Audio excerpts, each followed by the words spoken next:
Hi all, welcome back to PSC Aspirant with SCRT SS.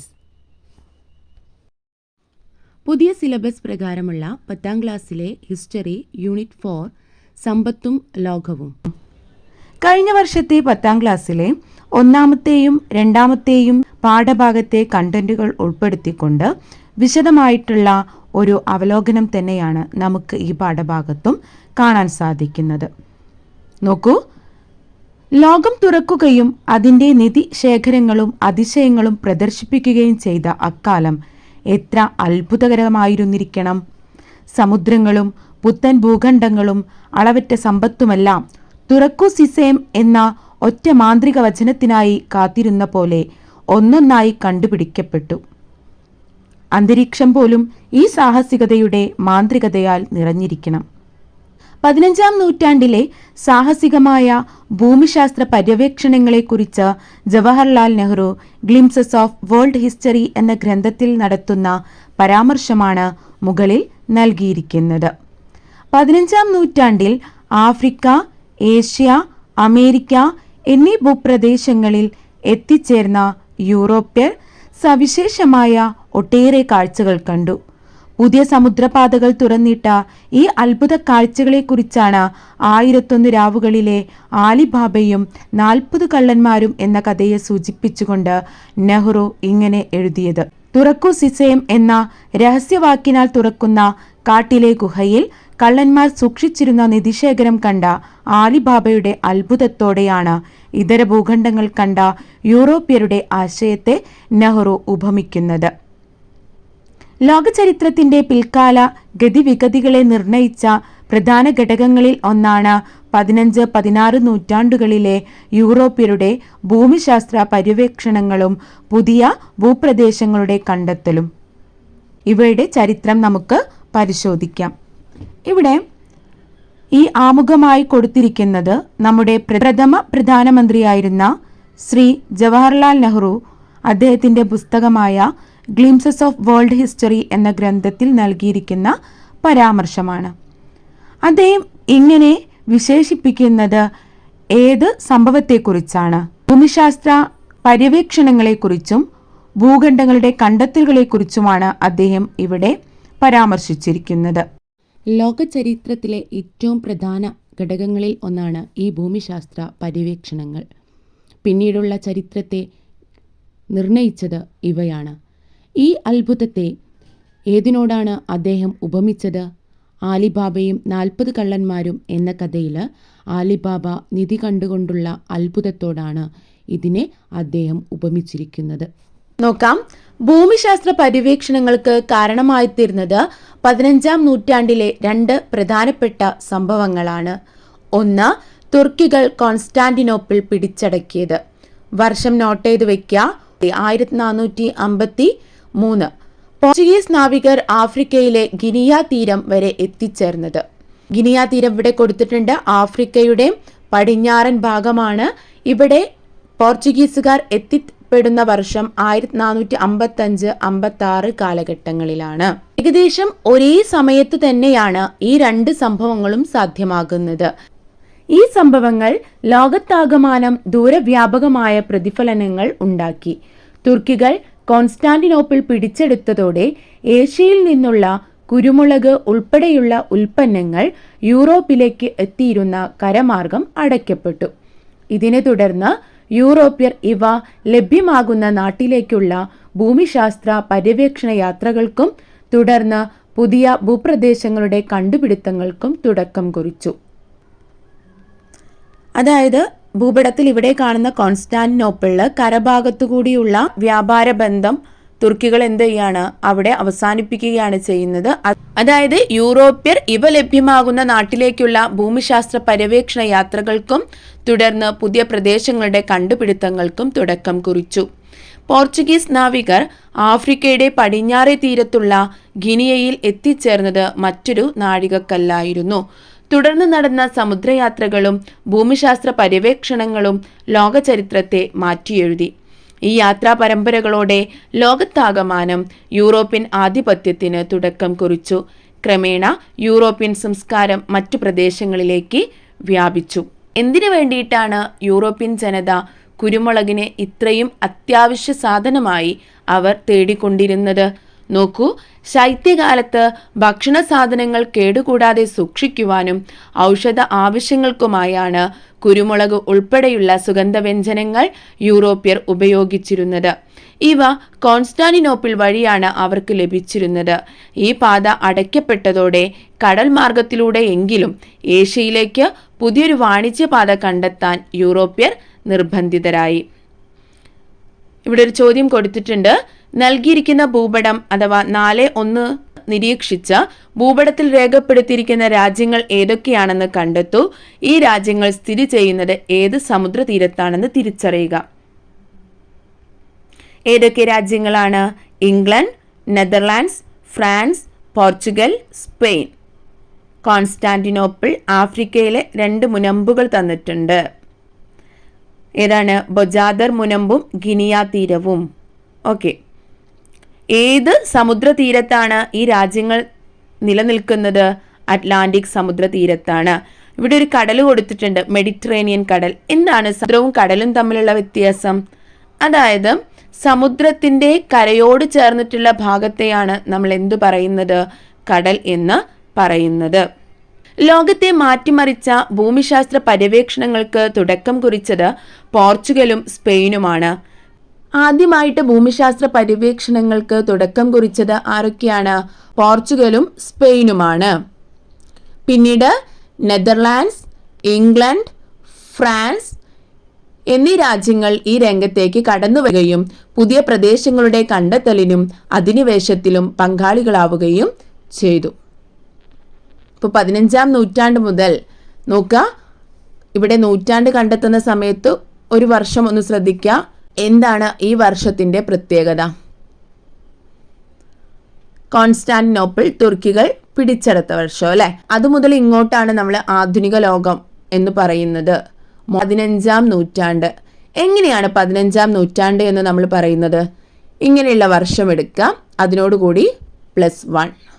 ഇങ്ങനെയാണ് നൂറ്റാണ്ട് കണ്ടെത്താൻ എളുപ്പമാർഗം എന്ന് പറയുന്നത്. അങ്ങനെയാണെങ്കിൽ ഏതാണ് 2025? നമുക്കറിയാം ഏത് നൂറ്റാണ്ടാണ്? 21-ാം നൂറ്റാണ്ട്. ഈ രാജ്യങ്ങൾ, അതായത് ഏത് രാജ്യങ്ങളാണ്? England, Netherlands, France, Portugal, Spain Atlantic സമുദ്രത്തിന്റെ തീരത്താണ് സ്ഥിതി ചെയ്യുന്നതെന്ന് ഭൂപടത്തിൽ നിങ്ങൾ കണ്ടെത്തിയല്ലോ. ഈ രാജ്യങ്ങളുടെ ഭൂമിശാസ്ത്രപരമായ സ്ഥാനം ഭൂമിശാസ്ത്ര പര്യവേക്ഷണങ്ങൾക്ക് സഹായകമായി. അതായത് എന്താണ്? സമുദ്ര തീരത്താണ് സ്ഥിതി ചെയ്യുന്നത്. അപ്പോൾ സമുദ്രപാതയിലൂടെ പുതിയ ഭൂമിശാസ്ത്ര പര്യവേക്ഷണങ്ങൾക്ക് സഹായകമായി, എളുപ്പമായി. സമുദ്ര പര്യവേക്ഷണ യാത്രകൾക്ക് ഈ രാജ്യങ്ങളെ സഹായിച്ച മറ്റു ഘടകങ്ങൾ എന്തൊക്കെയാണ്? നോക്കാം. മഹാസമുദ്രങ്ങൾ മുറിച്ചു കടക്കാൻ ശേഷിയുള്ള കപ്പലുകളുടെ നിർമ്മാണം, കടലിൽ ദിശ കണ്ടെത്താൻ സഹായിക്കുന്ന നാവിക ഉപകരണങ്ങളുടെ കണ്ടുപിടുത്തം, ഭരണാധികാരികൾ നൽകിയ ശക്തമായ പിന്തുണ, സൈനിക ശേഷി, സമുദ്രയാത്രാനുഭവങ്ങൾ, ഭൂപട നിർമ്മാണം, വാനനിരീക്ഷണം എന്നീ മേഖലകൾ നേടിയ പുരോഗതി. 10ാം ക്ലാസ്സിൽ പഠിക്കുന്ന കുട്ടികൾ പ്രത്യേകം ശ്രദ്ധിച്ചുള്ള സമുദ്ര പര്യവേക്ഷണ യാത്രകൾക്ക് ഈ പറഞ്ഞിട്ടുള്ള രാജ്യങ്ങളെ സഹായിച്ച ഘടകങ്ങൾ എന്തൊക്കെയാണ്? Very very important. ഓക്കെ. യൂറോപ്യർ ഇതര ഭൂഖണ്ഡങ്ങളിലേക്ക്, ആഫ്രിക്കൻ ഭൂഖണ്ഡത്തിലേക്കായിരുന്നു യൂറോപ്യരുടെ ആദ്യത്തെ പര്യവേക്ഷണ യാത്രകൾ. ആഫ്രിക്കയിലെ നൈജർ സമതലത്തിലെ സ്വർണത്തെക്കുറിച്ചുള്ള അറിവാണ് ആഫ്രിക്കൻ ഭൂഖണ്ഡത്തിന്റെ പടിഞ്ഞാറൻ തീരപ്രദേശങ്ങളിലേക്കുള്ള സമുദ്രയാത്രകൾക്ക് പോർച്ചുഗലിനെ പ്രധാനമായും പ്രേരിപ്പിച്ചത്. 1415 മൊറോക്കൻ തീരത്തെ സ്യൂത്ത പിടിച്ചടക്കിയതോടുകൂടിയാണ് ആഫ്രിക്കയിലെ പോർച്ചുഗീസ് അധിനിവേശം ആരംഭിക്കുന്നത്. നോക്കിക്കൊള്ള, മാപ്പിൽ ഇവിടെ കാണാം സ്യൂത്ത എവിടെയാണ് എന്നുള്ളത്. ആഫ്രിക്കൻ ഭൂഖണ്ഡത്തിന്റെ വടക്കേ അറ്റം അല്ലെ, വടക്കു പടിഞ്ഞാറായി വരുന്ന ഭാഗത്താണ് സ്യൂത്ത എന്ന മുനമ്പ് സ്ഥിതി ചെയ്യുന്നത്. മൊറോക്കൻ തീരത്താണ് സ്യൂത്ത സ്ഥിതി ചെയ്യുന്നത്. ഈ പ്രദേശം ക്രമേണ പോർച്ചുഗലിന് ധാന്യങ്ങളും മറ്റ് ഭക്ഷണ പദാർത്ഥങ്ങളും ശേഖരിക്കുന്ന ഇടമായി മാറി. പടിഞ്ഞാറൻ ആഫ്രിക്കയിലുള്ള ബൊജാദർ മുനമ്പ് മുറിച്ചു കടക്കുക എന്നത് പോർച്ചുഗീസുകാർക്ക് ഏറെ ക്ലേശകരമായ കാര്യമായിരുന്നു. ഇവിടെ കാണുന്ന ഈ ബൊജാദർ മുനമ്പ്, ആഫ്രിക്കയുടെ പടിഞ്ഞാറ് അറ്റത്തുള്ള മുനമ്പ്, അതായത് കേപ്സ്, പൊജാദർ കേപ്പ് മുറിച്ചു കിടക്കുക എന്നത് വളരെ ക്ലേശകരമായൊരു ദൗത്യമാണ്. അവിടെ ഒരുപാട് പാറക്കെട്ടുകളും ദുഷ്കരമായിട്ടുള്ള ഒരു ഭാഗമായിരിക്കും. അത് മുറിച്ചു കടക്കുന്നത് ഈൻസ് എന്ന് പറയുന്ന ഒരാളാണ്, ഗിൽ ഈൻസ്. 1434 ഇത് ആദ്യമായി പൊജാദർ മുനമ്പ് മുറിച്ചു കടക്കുന്നത്. അദ്ദേഹത്തിൻ്റെ പേരൊന്ന് നോട്ട് ചെയ്ത് വെക്കുക കേട്ടോ. ഓക്കെ. 1434 അതിന് സാധിച്ചതോടെ അവർക്ക് പടിഞ്ഞാറൻ ആഫ്രിക്കൻ തീരത്തുള്ള മറ്റു പ്രദേശങ്ങളിൽ എത്തിച്ചേരാൻ എളുപ്പമായി. തൽഫലമായി അടിമകളുടെയും സ്വർണത്തിൻ്റെയും വ്യാപാരത്തിലൂടെ സാമ്പത്തിക നേട്ടമുണ്ടാക്കാൻ പോർച്ചുഗീസ് രാജാവിന് സാധിച്ചു. ഇത് കൂടുതൽ സമുദ്രയാത്രകൾ സംഘടിപ്പിക്കുവാൻ പോർച്ചുഗീസുകാർക്ക് പ്രേരണയായി. ആഫ്രിക്കൻ വൻകരയ്ക്ക് പുറമെ ആഫ്രിക്കയുടെ പടിഞ്ഞാറൻ തീരത്തിന് സമീപത്തുള്ള അറ്റ്ലാന്റിക് ദ്വീപുകളിലും പോർച്ചുഗീസുകാർ ക്രമേണ കൃഷി വ്യാപിപ്പിക്കുകയും കോളനികൾ സ്ഥാപിക്കുകയും ചെയ്തു.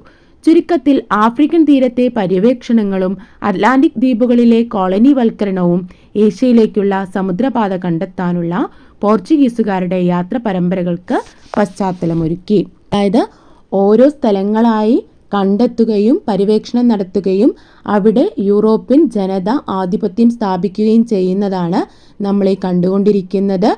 ആരാണ് ആദ്യമായി ആഫ്രിക്കയിൽ ആധിപത്യം സ്ഥാപിക്കുന്ന യൂറോപ്യൻ രാജ്യം ഏതാണ്? പോർച്ചുഗീസ് ആണ്. അവരാദ്യം എത്തിച്ചേരുന്നത് സ്യൂത്ത എന്ന് പറയുന്ന സ്ഥലത്താണ്.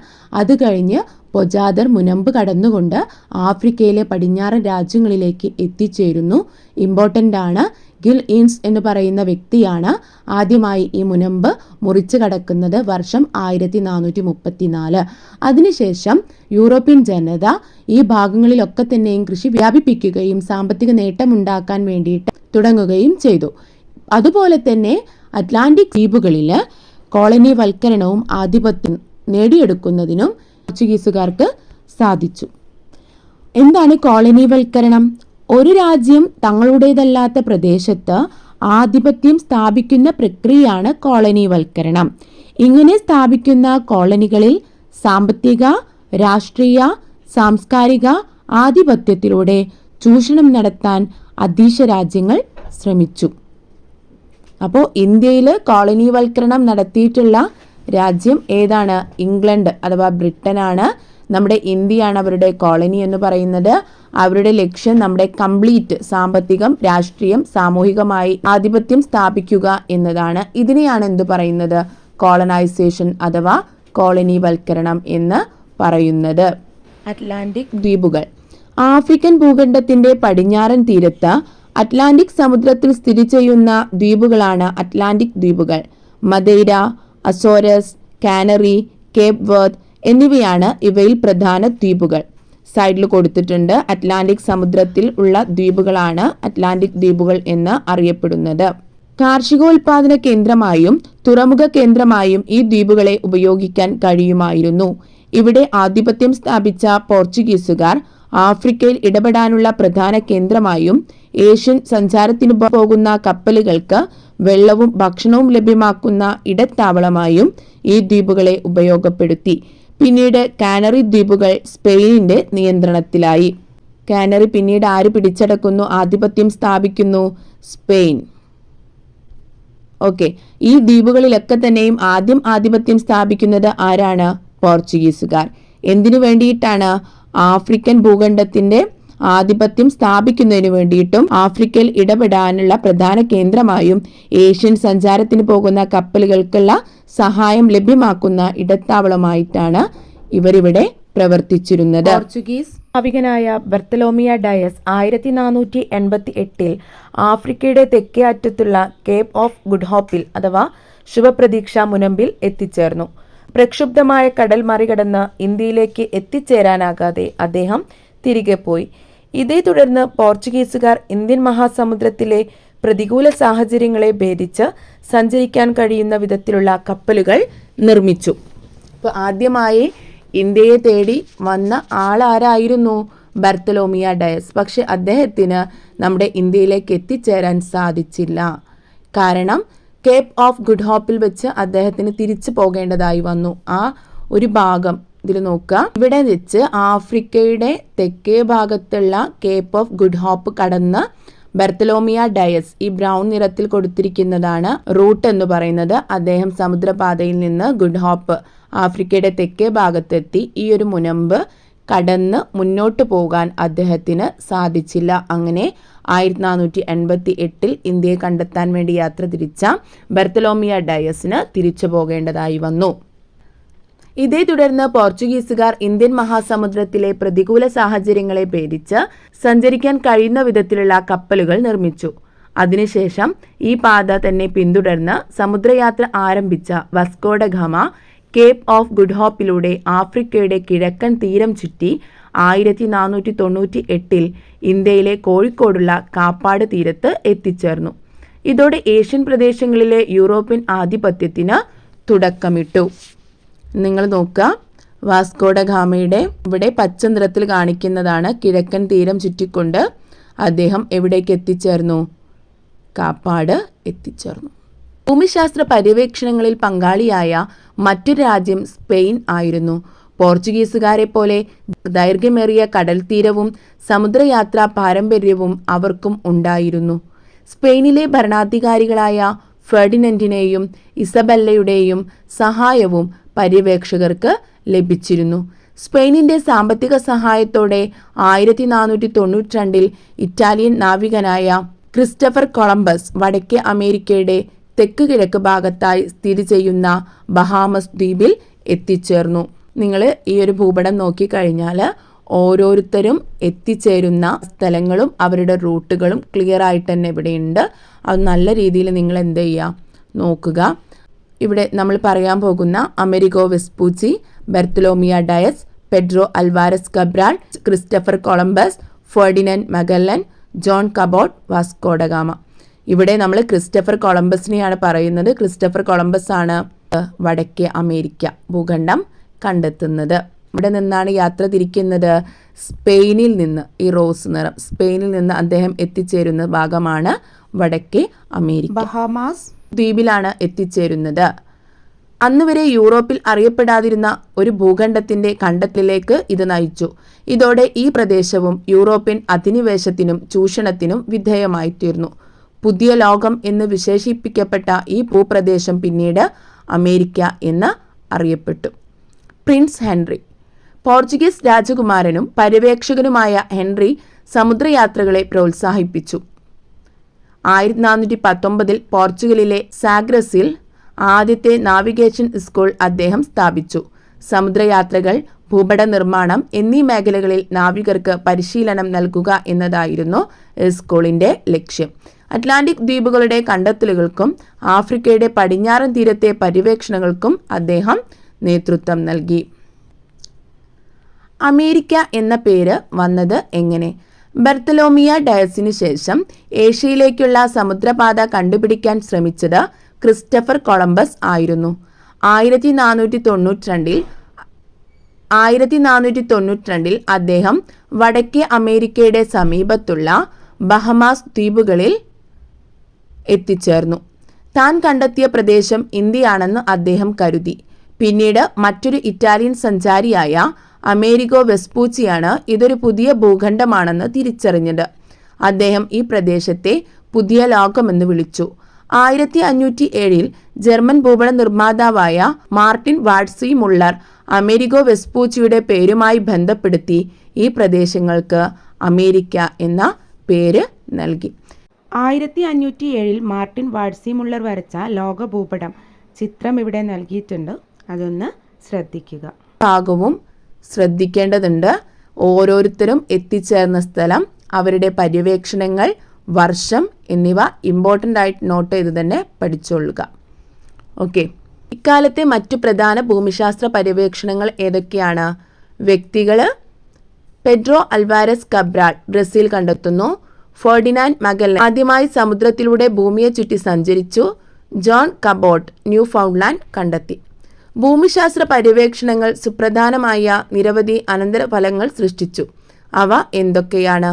അമേരിക്ക, ആഫ്രിക്ക, ഏഷ്യ എന്നീ വൻകരകളിലേക്ക് യാത്ര ചെയ്യുന്നതിനുള്ള ഏറ്റവും പ്രധാന പാതയായി അറ്റ്ലാന്റിക് തീരം മാറി. തൽഫലമായി മെഡിറ്ററേനിയൻ വാണിജ്യം തകരുകയും അറ്റ്ലാന്റിക് തീരത്തെ വാണിജ്യം വളരുകയും ചെയ്തു. ഓക്കെ, അറ്റ്ലാന്റിക് സമുദ്രത്തിലൂടെയുള്ള സമുദ്രപാതയ്ക്ക് പ്രാധാന്യം കൂടി. അമേരിക്ക, ആഫ്രിക്ക, ഏഷ്യ എന്നീ ഭൂഖണ്ഡങ്ങളിലെ പല പ്രദേശങ്ങളും യൂറോപ്യൻ അധിനിവേശത്തിന്റെ കീഴിലായി. ഏഷ്യയിലെ കുരുമുളക് ഉൾപ്പെടെയുള്ള സുഗന്ധവ്യഞ്ജനങ്ങളുടെ വ്യാപാരം യൂറോപ്യൻ കുത്തകയാക്കി മാറ്റാനുള്ള ശ്രമം ആരംഭിച്ചു. തെക്കേ അമേരിക്കയിൽ നിന്ന് വൻതോതിൽ സ്വർണവും വെള്ളിയും യൂറോപ്പിലേക്ക് എത്തി. അവയുടെ ഒരു ഭാഗം ഇന്ത്യയിലേക്കും എത്തി. യൂറോപ്പും ആഫ്രിക്കയും അമേരിക്കയും ഉൾപ്പെട്ട ത്രികോണ വ്യാപാരത്തിന്റെ വികാസം സാധ്യമായി. സ്വർണം, വെള്ളി എന്നിവ വർദ്ധിച്ച അളവിൽ യൂറോപ്പിൽ എത്തിയതോടെ നാണയ ഉപയോഗത്തിന്റെ തോത് വർദ്ധിച്ചു, മോണിറ്റൈസേഷൻ വർദ്ധിച്ചു. ക്രമേണ പോർച്ചുഗൽ, സ്പെയിൻ എന്നീ രാജ്യങ്ങളുടെ വ്യാപാര ആധിപത്യം തകരുകയും നെതർലാൻഡ്സ്, ഇംഗ്ലണ്ട്, ഫ്രാൻസ് എന്നീ രാജ്യങ്ങൾ ആ സ്ഥാനം കൈയടക്കുകയും ചെയ്തു. ഈ രാജ്യങ്ങൾ തമ്മിലുള്ള കിടമത്സരത്തിൽ നെതർലാൻഡ്സിനെ പിന്തള്ളി ഇംഗ്ലണ്ടും ഫ്രാൻസും ഏഷ്യയിലും ആഫ്രിക്കയിലും അമേരിക്കയിലും കോളനികൾ സ്ഥാപിച്ചു. സ്പെയിൻ, പോർച്ചുഗൽ എന്നീ രാജ്യങ്ങളുടെ അധീനതയിലുണ്ടായിരുന്ന അമേരിക്കൻ പ്രദേശങ്ങളാണ് പിന്നീട് ലാറ്റിൻ അമേരിക്ക എന്ന് അറിയപ്പെട്ടത്. കോളനിവൽക്കരണത്തിലൂടെ സാമ്പത്തിക നേട്ടം കൊയ്യുവാനുള്ള ഇംഗ്ലണ്ട്, ഫ്രാൻസ് എന്നീ രാജ്യങ്ങളുടെ കിടമത്സരത്തിനാണ് പിൽക്കാല ലോകം സാക്ഷ്യം വഹിച്ചത്. അതായത് പോർച്ചുഗലിനെയും സ്പെയിനും പകരമായി പ്രധാനപ്പെട്ട ആധിപത്യ രാജ്യങ്ങളായി ഏതു മാറി?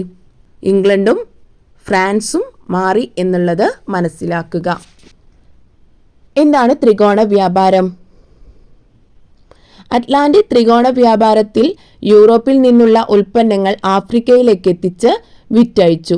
അവിടെ നിന്ന് അടിമകളെ വാങ്ങി അമേരിക്കയിൽ കൊണ്ടുപോയി വിൽക്കുകയും അമേരിക്കയിൽ നിന്ന് പഞ്ചസാരയും വീഞ്ഞും പരുത്തിയും യൂറോപ്പിലേക്ക് കൊണ്ടുപോവുകയും ചെയ്തു. ഇങ്ങനെ 3 ഭൂഖണ്ഡങ്ങളെ തമ്മിൽ ബന്ധിപ്പിച്ചുകൊണ്ട് യൂറോപ്യർ നടത്തിയ വ്യാപാരമാണ് ത്രികോണ വ്യാപാരം എന്ന് അറിയപ്പെട്ടിരുന്നത്. അതായത് യൂറോപ്പിലെ ഉൽപ്പന്നങ്ങൾ ആഫ്രിക്കയിലേക്ക് എത്തിക്കുന്നു, യൂറോപ്പിലെ ഉൽപ്പന്നങ്ങൾ ആഫ്രിക്കയിലേക്ക് എത്തുന്നു. ആരോമാർക്ക് ഒന്ന് ശ്രദ്ധിക്കുക. ഇങ്ങനെ അവിടെ നിന്ന് വടക്കേ അമേരിക്കയിലേക്ക് അടിമകളെ വാങ്ങി എത്തിച്ചേരുന്നു. അവിടെ ഈ അടിമകളെ വിൽക്കുകയും അവിടെ നിന്ന് പഞ്ചസാരയും വീഞ്ഞും പരുത്തിയും എവിടേക്ക് കൊണ്ടുപോകുന്നു? യൂറോപ്പിലേക്ക് കൊണ്ടുപോകുന്നു. ഈ ഒരു കൈമാറ്റ സംവിധാനത്തെയാണ് എന്തു പറഞ്ഞിരുന്നത്? ത്രികോണ വ്യാപാരം എന്ന് പറഞ്ഞിരുന്നത്. ഈ ചോദ്യം ഇമ്പോർട്ടൻ്റ് ആണ്. ഭൂമിശാസ്ത്ര പര്യവേഷണങ്ങളുടെ അനന്തരഫലങ്ങൾ എന്തൊക്കെയാണ്? ഇമ്പോർട്ടൻ്റ് ആണ്. ക്രമേണ പോർച്ചുഗൽ, സ്പെയിൻ എന്നീ രാജ്യങ്ങളുടെ വ്യാപാരാധിപത്യം തകരുകയും നെതർലാൻഡ്സ്, ഇംഗ്ലണ്ട്, ഫ്രാൻസ് എന്നീ രാജ്യങ്ങൾ ആ സ്ഥാനം കൈയടക്കുകയും ചെയ്തു. അപ്പം നമ്മളിവിടെ ഇതുവരെ പറഞ്ഞത് പോർച്ചുഗലും സ്പെയിനുമാണ് യൂറോപ്യൻ ആധിപത്യം സ്ഥാപിച്ചുകൊണ്ടിരുന്ന രാജ്യങ്ങൾ. അവയ്ക്ക് പകരമായി പുതിയ രാജ്യങ്ങൾ കടന്നു വരുന്നു. ഏതൊക്കെയാണ്? Netherlands, England, France. ഈ രാജ്യങ്ങൾ തമ്മിലുള്ള കിടമത്സരത്തിൽ നെതർലാൻഡ്സിനെ പിന്തള്ളി ഇംഗ്ലണ്ടും ഫ്രാൻസും ഏഷ്യയിലും ആഫ്രിക്കയിലും അമേരിക്കയിലും കോളനികൾ സ്ഥാപിച്ചു. സ്പെയിൻ, പോർച്ചുഗൽ എന്നീ രാജ്യങ്ങളുടെ അധീനതയിലുണ്ടായിരുന്ന അമേരിക്കൻ പ്രദേശങ്ങളാണ് പിന്നീട് ഏതു പേരിൽ അറിയപ്പെട്ടത്? ലാറ്റിൻ അമേരിക്ക എന്ന പേരിൽ അറിയപ്പെട്ടത്. കോളനിവൽക്കരണത്തിലൂടെ സാമ്പത്തിക നേട്ടം കൊയ്യുവാനുള്ള ഇംഗ്ലണ്ട്, ഫ്രാൻസ് എന്നീ രാജ്യങ്ങളുടെ കിടമത്സരത്തിനാണ് പിൽക്കാല ലോകം സാക്ഷ്യം വഹിച്ചത്. നിങ്ങളുടെ ഡിജിറ്റൽ ആൽബം തയ്യാറാക്കാൻ പറയുന്നുണ്ട്. 10ാം ക്ലാസ്സിലെ കുട്ടികൾ അതൊന്ന് ശ്രദ്ധിക്കുക കേട്ടോ. വിവിധ ഭൂഖണ്ഡങ്ങളിൽ യൂറോപ്യൻ രാജ്യങ്ങൾ സ്ഥാപിച്ച കോളനികളെ നൽകിയിരിക്കുന്ന ഭൂപടത്തിൽ നിന്നും കണ്ടെത്തി തിരിച്ചറിഞ്ഞ് താഴെ നൽകിയിരിക്കുന്ന പട്ടികയിൽ രേഖപ്പെടുത്തുകയും അറ്റ്ലസിന്റെ സഹായത്തോടെ കൂടുതൽ കോളനികൾ കണ്ടെത്തി പട്ടിക വിപുലപ്പെടുത്തുകയും ചെയ്യുക. പ്രധാന രാജ്യങ്ങൾ ഏതൊക്കെയാണ്? Portugal, Spain, Netherlands, France, England. ഇവ ഏഷ്യ, ആഫ്രിക്ക, അമേരിക്ക തുടങ്ങിയിട്ടുള്ള ഭൂഖണ്ഡങ്ങളിൽ എവിടെയൊക്കെയാണ് കോളനികൾ സ്ഥാപിച്ചത് എന്നുള്ളതാണ് ശ്രദ്ധിക്കേണ്ടത്. ഓക്കെ, പോർച്ചുഗൽ ഗ്രീൻ കളറിലുള്ളതാണ്. പോർച്ചുഗൽ തെക്കേ അമേരിക്കയിൽ.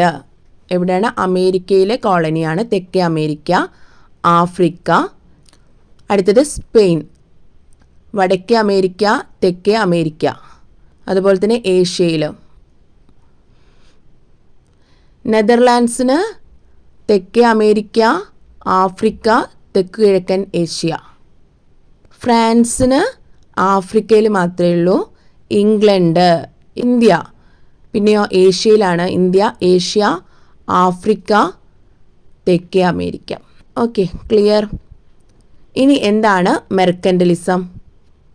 1499 ഇന്ത്യയിൽ നിന്ന് മടങ്ങിയെത്തിയ വാസ്കോഡ ഗാമയ്ക്ക് മാനുവൽ രാജാവും രാജ്യസഭയും മികച്ച സ്വീകരണം നൽകുന്ന വേളയിൽ രാജ്യസഭയിലെ ഒരു അംഗമായ വിമിയോസോ പ്രഭു വാസ്കോഡ ഗാമയോട് ചോദിച്ചു, ഇന്ത്യയിൽ നിന്ന് നമുക്ക് എന്തൊക്കെ ചരക്കുകൾ ലഭിക്കും? പകരം ഇന്ത്യക്കാർക്ക് എന്താണ് വേണ്ടത്?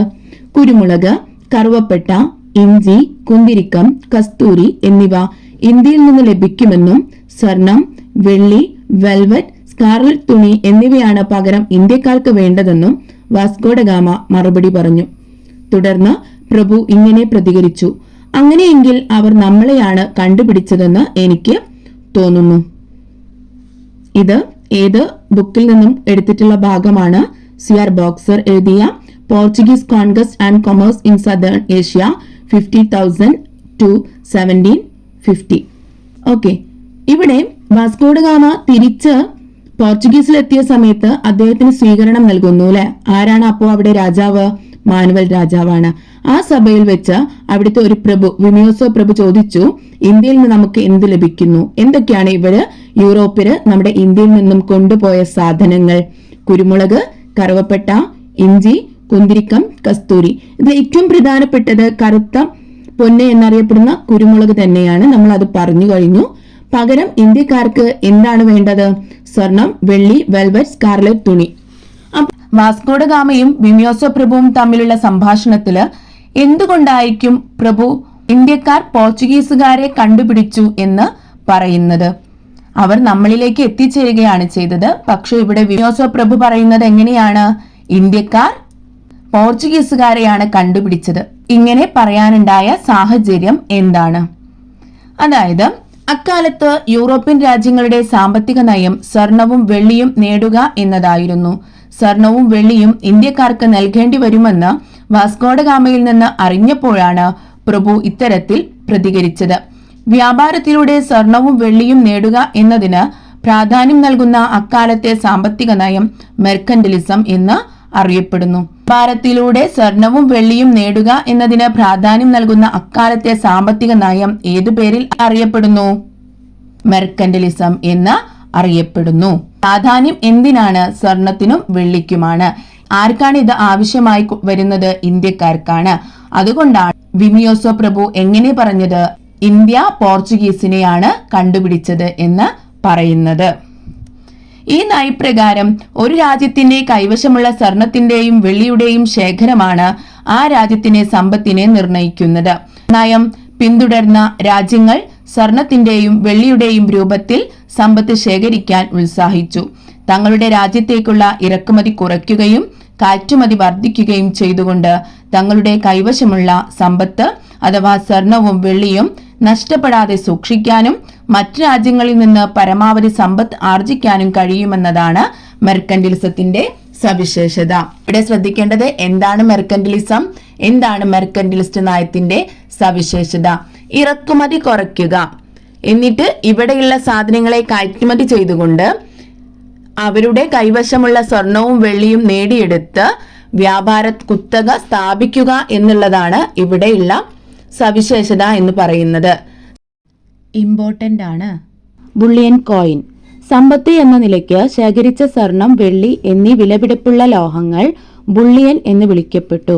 ബുള്ളിയൻ നാണയത്തിൽ അടങ്ങിയിരിക്കുന്ന ലോഹങ്ങളുടെ അളവും അതിന്റെ മൂല്യവുമാണ് വിനിമയത്തിന് പരിഗണിക്കപ്പെടുന്നത്. ഉദാഹരണം, ഒരു സ്വർണ്ണ നാണയത്തിലെ സ്വർണത്തിന്റെ മൂല്യം അതിന്റെ വിനിമയ മൂല്യമായി പരിഗണിക്കുന്നതാണ് ബുള്ളിയൻ സമ്പ്രദായം.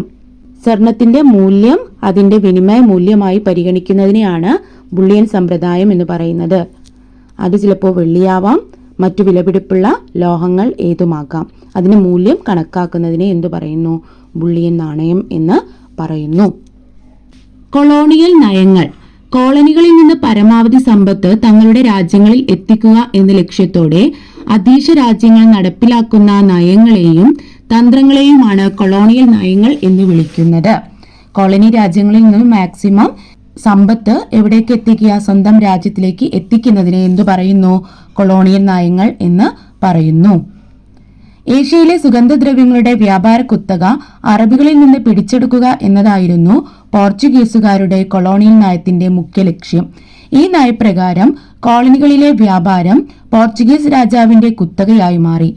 മറ്റ് യൂറോപ്യൻ ശക്തികളെ ഈ വ്യാപാരത്തിൽ നിന്ന് അകറ്റി നിർത്തുവാനും അവർ ശ്രമിച്ചു. ഇക്കാരണത്താൽ പോർച്ചുഗീസുകാരല്ലാത്ത യൂറോപ്യരെ പോർച്ചുഗീസ് കപ്പലുകളിൽ യാത്ര ചെയ്യാൻ അവർ അനുവദിച്ചിരുന്നില്ല. ഇവിടുത്തെ സുഗന്ധദ്രവ്യങ്ങളുടെ വ്യാപാര കുത്തക നേടിയെടുക്കുന്നതിൽ പോർച്ചുഗീസുകാർ വിജയിച്ചു.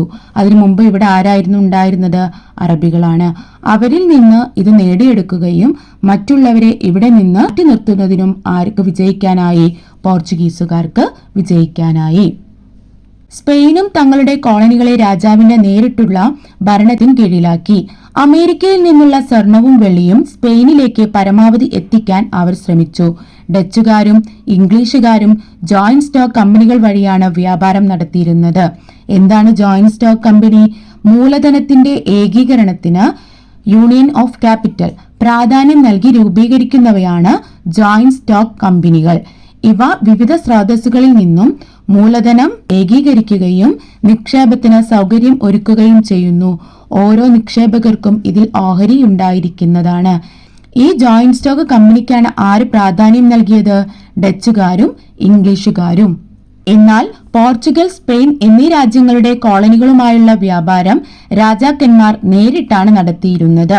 രാജാക്കന്മാർ വ്യാപാരത്തിലൂടെ കൈവരിച്ച സാമ്പത്തിക ലാഭം കൊട്ടാരങ്ങൾ നിർമ്മിക്കുന്നതിനും മോടി പിടിപ്പിക്കുന്നതിനും വേണ്ടി ചെലവഴിച്ചു. അപ്പൊ വ്യാപാരത്തിലൂടെ ലഭിക്കുന്ന സമ്പത്ത് എന്തിനു വേണ്ടിയിട്ടാണ് പോർച്ചുഗീസുകാരും സ്പെയിനുകാരും ഉപയോഗിച്ചിരുന്നത്? കൊട്ടാരങ്ങൾ നിർമ്മിക്കുന്നതിനും മോടി പിടിപ്പിക്കുന്നതിനും. കമ്പനികളാകട്ടെ അവർ സ്വന്തമാക്കിയ ലാഭം വീണ്ടും വ്യാപാരത്തിൽ നിക്ഷേപിച്ച് കൂടുതൽ വരുമാനം നേടി. ഇത് ഇംഗ്ലണ്ടിൽ വ്യവസായങ്ങൾ ആരംഭിക്കുന്നതിൽ പ്രധാന പങ്കുവഹിച്ചു. അതാ നമ്മൾ പറഞ്ഞിട്ടുണ്ട്, ഡച്ചുകാരും ഇംഗ്ലീഷുകാരും ഏതു വഴിയാണ് വ്യാപാരം നടത്തിയിരുന്നത്? ജോയിന്റ് സ്റ്റോക്ക് കമ്പനിയാണ്. അങ്ങനെ കിട്ടുന്ന ലാഭം അവർ വീണ്ടും ഏതിലേക്ക് ഉപയോഗിക്കുകയാണ്? വ്യാപാരത്തിൽ നിക്ഷേപിക്കുന്നു. അങ്ങനെ കിട്ടുന്ന വരുമാനം കൊണ്ട് അവർ എന്താരംഭിക്കുന്നു? വ്യവസായങ്ങൾ ആരംഭിക്കുന്നു. ഇനി നമുക്ക് കോളനിവൽക്കരണം, തദ്ദേശീയ ജനത, അങ്ങനെ വ്യവസായവൽക്കരണവുമായി ബന്ധപ്പെട്ടിട്ടുള്ള സാമ്രാജ്യത്വം, അതുവഴി ഇടേണ്ടി വന്നിട്ടുള്ള ലോകയുദ്ധങ്ങൾ, ഇവയൊക്കെയാണ് ഇനി നമുക്ക് പറയാനുള്ളത്. അടുത്ത പാർട്ടായി അത് പെട്ടെന്ന് തന്നെ അപ്ലോഡ് ചെയ്യാം. Okay, thank you for watching. Stay tune.